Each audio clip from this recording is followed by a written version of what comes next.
Retrouvez ce journal et d'autres informations sur lachapelle-tv.fr.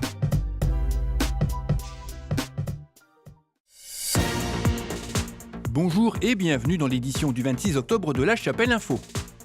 Rendez-vous incontournable du début d'automne, les artistes ont ouvert les portes de leurs ateliers. Une réunion publique pour comprendre le nouveau plan local d'urbanisme. Et pour finir, la première des 8 ciné-conférences a été présentée à l'espace Mandela.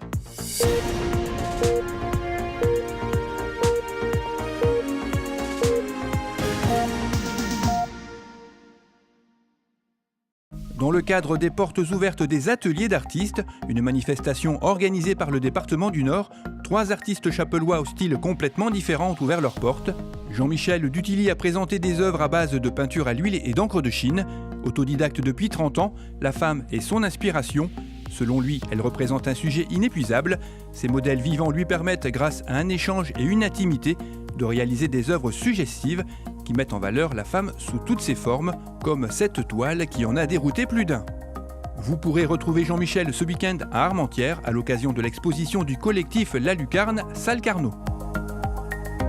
Nathalie Penet était présente avec quelques élèves à l'espace Mandela, proposant partage et échange autour d'un café gourmand entre artistes et visiteurs. Cabine de plage, oiseaux, pastels animaliers, paysages, le panel était varié avec une dominante pour la peinture à l'huile réalisée sous plusieurs couches. Les tableaux peuvent ainsi être pris et retravaillés. Différents rendez-vous sont proposés à l'atelier dont les prochains thèmes seront les paysages en pastel et les fleurs en aquarelle. Dans le cadre de ces 10 ans, l'atelier vous donne d'ores et déjà rendez-vous les 5 et 6 avril 2019 à l'espace Mandela avec une exposition et un spectacle de marionnettes pour adultes et enfants à partir de 12 ans.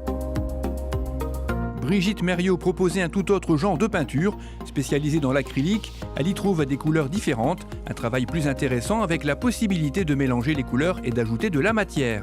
Ces tableaux sont en grande partie la représentation de personnages fictifs, mais aussi quelques abstraits de style plutôt géométrique.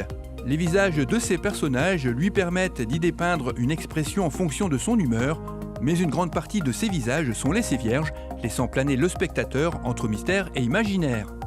L'artiste voyageuse dans l'âme exposera les 17 et 18 novembre 2018 à Sailly-sur-la-Lys. Vous pourrez la retrouver également à Amiens, Ardelot, et elle attend une confirmation pour le Touquet. Une réunion publique pour présenter le nouveau plan local d'urbanisme, le PLU, s'est tenue il y a quelques jours à l'espace Mandela. Ce document complexe concerne l'ensemble des communes de la métropole européenne de Lille. Il régit la manière dont les sols vont pouvoir être utilisés, ainsi que les règles de construction, le tout sous forme de zonage. Cette réunion était animée par Caroline Enrard, urbaniste à la MEL, qui a présenté les grandes lignes de ce plan, ainsi que par le maire Bernard Coine, qui lui a présenté les changements qui vont concerner notre commune, soit plus de surface commerciale sur la zone de Laoussois, la construction d'un hôtel pour les salons Kennedy, la création d'une base de loisirs nautiques, l'agrandissement de la brasserie Le Perse, la pâture de Birchington qui devient classée en zone naturelle, la partie qui héberge le service municipal des espaces verts va être agrandie afin de regrouper l'ensemble des services techniques municipaux. Et en ce qui concerne la voie ferrée désaffectée, elle devrait être classée en secteur protégé et en réserve au profit de la MEL. Vous pouvez retrouver toutes ces infos sur le site internet de la MEL à l'adresse qui apparaît à l'image. Une enquête publique aura lieu du 20 novembre 2018 au 11 janvier 2019, ce qui vous permettra de rencontrer un commissaire enquêteur à l'occasion de permanences en mairie. Le plus définitif sera approuvé et mis en œuvre dans le courant du mois de juin 2019.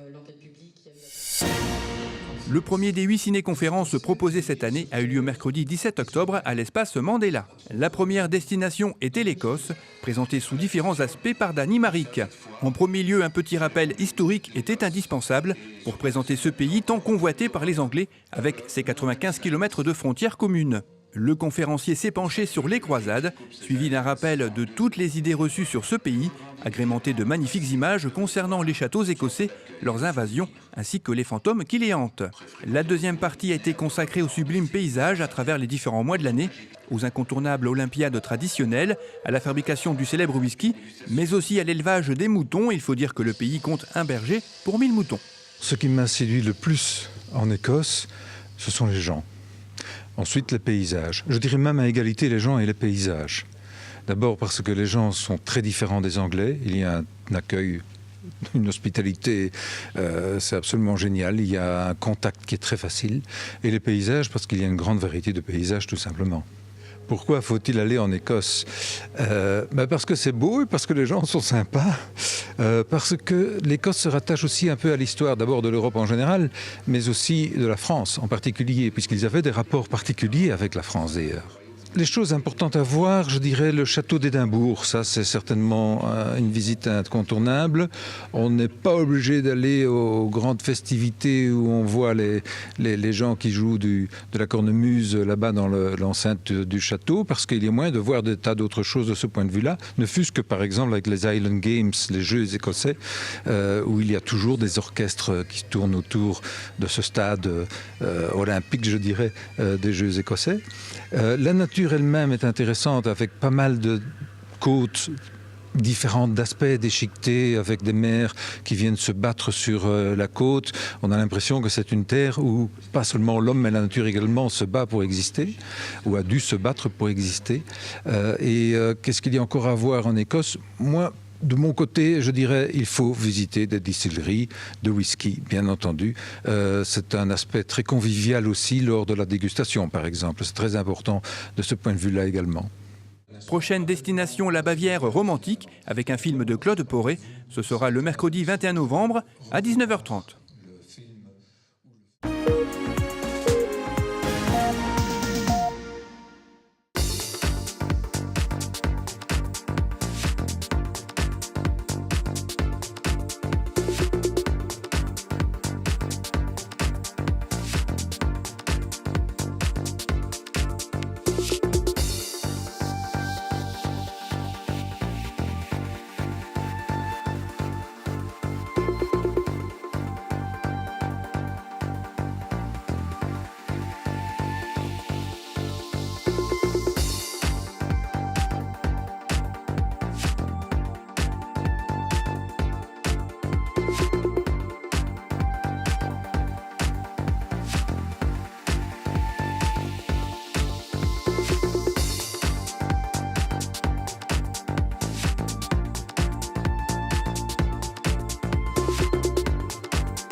Cette édition est terminée, merci de l'avoir suivi. Rendez-vous le vendredi 2 novembre.